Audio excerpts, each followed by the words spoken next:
Avec de la lumière, c'est quand même mieux, non? J'adore cette petite voiture, je la trouve très italienne, très Dolce Vita, Riviera. C'est vraiment une petite auto vraiment sensationnelle. Faire sensation, c'est l'idée du constructeur Fiat qui décide de lancer son petit cabriolet au milieu des années 60. Tout simplement pour contrer l'offensive anglaise avec la Triumph Spitfire et la MGB. À ce moment-là, il y a une forte demande pour les cabriolets compacts, abordables, élégants, et Fiat veut absolument récupérer sa part du gâteau. Les ingénieurs décident de minimiser leurs coûts de production et d'utiliser la plateforme de la 124 berline comme base pour la Spider. Question design, il s'associe avec le designer emblématique de chez Ferrari, le carrossier Pininfarina.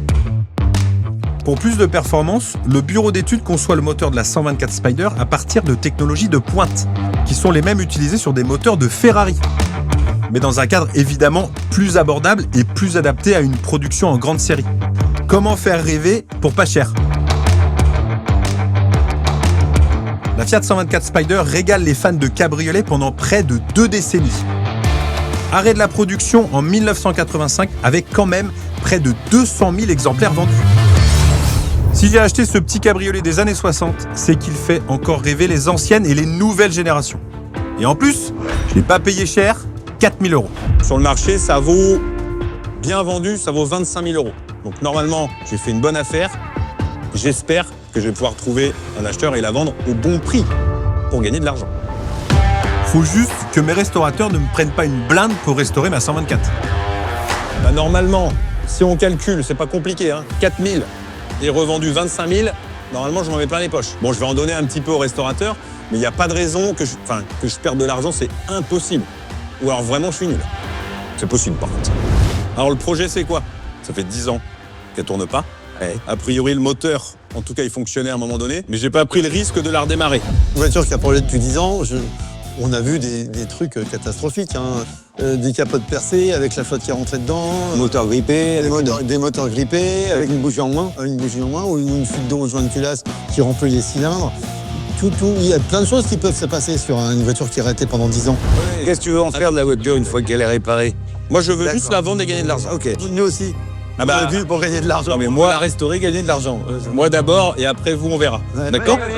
Non. C'est ça. C'est pas comme ça que ça marche. On la sort? On la pousse?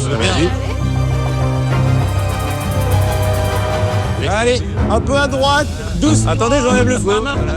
Pas trop. Pas trop. Plus vite, écrase-le. Les freins, c'est pas grippé déjà. Elle a l'air proprette quand même. Alors, est-ce que quelqu'un a de la lumière? Vous êtes des professionnels? Parfait. L'idée maintenant, c'est de tout de suite expertiser les soubassements de la voiture. Franchement, c'est vrai que le plancher conducteur a pas l'air en super état. Ah bah, les soubassements, c'est très important, c'est la plateforme de la voiture. C'est sur la partie où vient tout se raccrocher. La mécanique, la carrosserie extérieure, donc c'est une partie très importante. Si vraiment la structure de la voiture est vraiment rouillée, évidemment, ça empêche de rouler. Et à un moment donné, il faut s'arrêter. Parce que la voiture peut se casser en deux. Ah, ça, c'est ce que j'ai vu. Hein, je vous laisse regarder. Et là, je vois Wilfried qui se baisse. Donc, je lui ai montré que sous le siège, il y avait un petit peu de rouille. Ça se voit, je peux pas le cacher. Hein. Forcément, puis c'est les professionnels, donc forcément, ils regardent. Et là, en enlevant la moquette, on se rend compte que la moquette est complètement effritée. Et qu'en plus, en dessous, il y a des trous. On a bien un trou dans le plancher. Hein. Ouais, c'est un peu rouillé. Pour moi, là, un plancher complet à changer. Oh, tout de suite, les grands mots. Et là, je me rends compte qu'il y a eu des réparations déjà qui ont été faites sur le plancher. Donc, on peut pas refaire des réparations supplémentaires. Réparation pas conforme, et ça on fait pas. Donc faut reprendre. Le support de rail de siège est complètement bouffé. Là, je commence à me dire que la bonne affaire va peut-être se transformer en très mauvaise affaire. Et l'argent, il va disparaître. Et une mauvaise nouvelle n'arrivant jamais seule, il y a un souci sur la moquette. Pour l'intérieur, on voit que les moquettes ont été changées, ce qui montre bien que l'eau est arrivée par au-dessus, qu'elle a stagné à l'intérieur de la voiture. Donc les moquettes ont dû rester trempées pendant très longtemps. Et c'est ce qui a attaqué la rouille des planchers. Donc ça, c'est une chose. Du coup, elles ont été changées par des moquettes achetées chez Merlin Pimpin. Voilà, c'est pas des moquettes faites pour ça, c'est des moquettes de salle de bain. Les mousses isolantes ne sont pas des vraies mousses isolantes. Donc pour moi, il faut déjà démonter l'intérieur, changer les moquettes, changer les planchers. Bon, on va pas se mentir, j'ai pas vraiment été au top de l'expertise. Et en même temps, si j'ai fait appel aux restaurateurs, c'est qu'ils ont quand même plus d'œil que moi. Faut vraiment que je me rende à l'évidence. L'ancienne propriétaire du véhicule m'a caché des trucs, c'est sûr.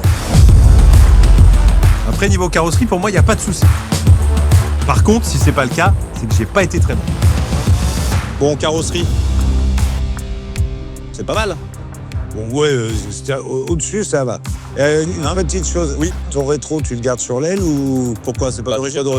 Ah ouais? non. Je savais pas. Alors moi, ça aurait été, on ne colle pas avec le contrôle technique. Ah.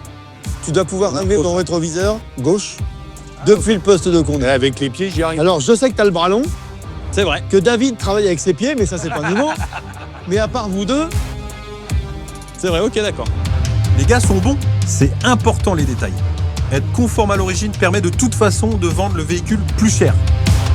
Par contre, le changement de place du rétro, ça va sûrement me coûter dans les 500 €, et ça, je l'avais pas prévu. On va essayer la capote.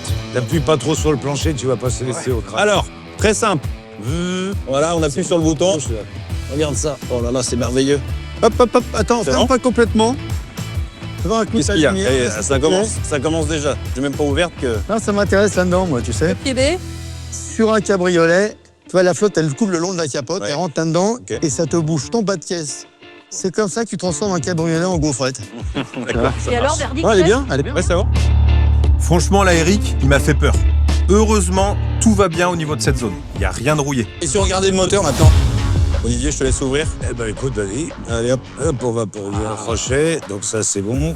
Tout va bien. Alors, tu sais quoi? La distribution, elle est morto. Oui, on va refaire. Bah, j'ai dit, hein, entretien complet, faut tout refaire. Elle a pas roulé depuis 10 ans. Moi, ça, j'aime pas ça. Ça sent la fausse bonne affaire. Donc, il y a peut-être un problème de moteur. Alors, qui dit moteur, hein, budget moyen, 8 000 €. Ça peut piquer. On sait pas si la boîte fonctionne. S'il y a une boîte à refaire, bah, budget 2 000. Lui, il est confiant. Il a l'air d'être confiant, Baptiste. Donc, Ni croire ni imaginer le contraire. Je suis confiant sur le moteur parce que je me dis que, bon, il n'a pas tourné pendant 10 ans, mais la voiture a été stockée dans un garage, arrêtée tout simplement. Donc je me dis qu'il n'y a pas de raison qu'il ne redémarre pas. De toute façon, j'ai l'historique du véhicule. La dernière révision a été faite en février 2013 et la voiture n'a que 41 000 km au compteur. Et il y a pas mal de fuites aussi à droite à gauche, les joints, depuis le temps, ils en sont au jus quand même. Ah bah oui. dans quel état ils sont, les trains? Ah, c'est ça. Ils sont dans le même état que Ils sont dans le même état que le plancher. Donc, c'est rouillé de partout? C'est rouillé. Les trains roulants, c'est simple. C'est tous les éléments mécaniques qui assurent la liaison entre le véhicule et la route. Par expérience, je sais qu'une réfection totale des trains coûte au moins 2 500 €. Mais de toute façon, je ne pouvais pas passer à côté. Bon, après cette expertise approfondie, voici un petit récap sur ce que j'ai à faire sur ma Fiat 124 Spider. Pour la carrosserie, seul le rétroviseur doit être replacé au bon endroit, ce qui va nécessiter évidemment de repeindre l'aile avant. La capote en toile, pas de souci, elle est comme neuve. Et pour la sellerie en sky à l'intérieur, c'est pareil. Côté mécanique, le 4 cylindres de 1,4 litre a besoin d'une bonne révision pour retrouver ses 90 chevaux. Il va falloir également checker la boîte de vitesse manuelle à 4 rapports. Côté freinage, on ne lésine pas, changement complet des 4 freins à disque. Pareil, on check les éléments d'usure des trains roulants pour une éventuelle réfection à neuf. Point de contrôle sur les amortisseurs hydrauliques télescopiques et les ressorts hélicoïdaux. On révise aussi la transmission du pont rigide. Côté structure, notre monocoque de 950 kg a été attaqué par la rouille. Mais pour le moment, seul le plancher conducteur doit être remplacé. Bon, passons aux choses sérieuses. Bon, maintenant, il serait peut-être temps de savoir combien vont me proposer les restaurateurs pour ma 124 Spider. J'espère qu'il y aura au moins un qui va me faire une proposition intéressante. Il faut qu'il y en ait au moins un d'entre eux qui me prenne le chantier à 20 000 € pour que je puisse espérer gagner de l'argent sur le projet. Résumons-nous, tu as une très grosse révision mécanique. Ouais. Tu as des planchers à faire. Moi, je dis 25 000. Impossible. C'est le 25 000, c'est le prix que ça se vend. Ah bah moi je dis 24 alors.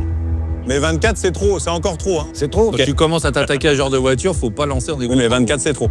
Non, mais je me dis 20 c'est bien, ça fait un beau chiffre. Ça y est. Le chèque, il est facile à faire. marché. Ouais, 20 000, hop. Bon, j'ai l'impression que je vais avoir du mal à obtenir ce que je veux. Effectivement, Baptiste prend le risque de se mettre le nez dans le mur. Dans ce genre de situation, t'as deux choix. Ou tu te dis c'est mort et t'arrêtes les négociations, ou alors tu fais comme si t'avais rien entendu. Moi, le compte que j'ai fait, je suis à 22. Donc je veux bien mettre 22. C'est encore trop. Mais non, mais en vrai, le moteur, même si je ne l'ai pas démarré parce que je veux pas le démarrer, ça se trouve, je mets un coup de clé et démarre. D'accord? Bon, il y a forcément l'entretien et il a été entretenu. 20 000. Hein? Moi, je ne peux pas le faire au-dessus de 20. 20 000. 20 000? 19? 20, non, attends. Et marché. Allez, 20. Oui, il y a quand même un facteur risque, quoi. Bah, on reste au lit tous les matins et c'est sûr, on prendra pas de risque. Hein. Hein? Ah bah moi, ça me va. Hein. 20. Allez, c'est bon, va. Bon, nickel. Ça, c'est une affaire qui roule. J'espère quand même que tout se passe bien sur le chantier. Je croise les doigts.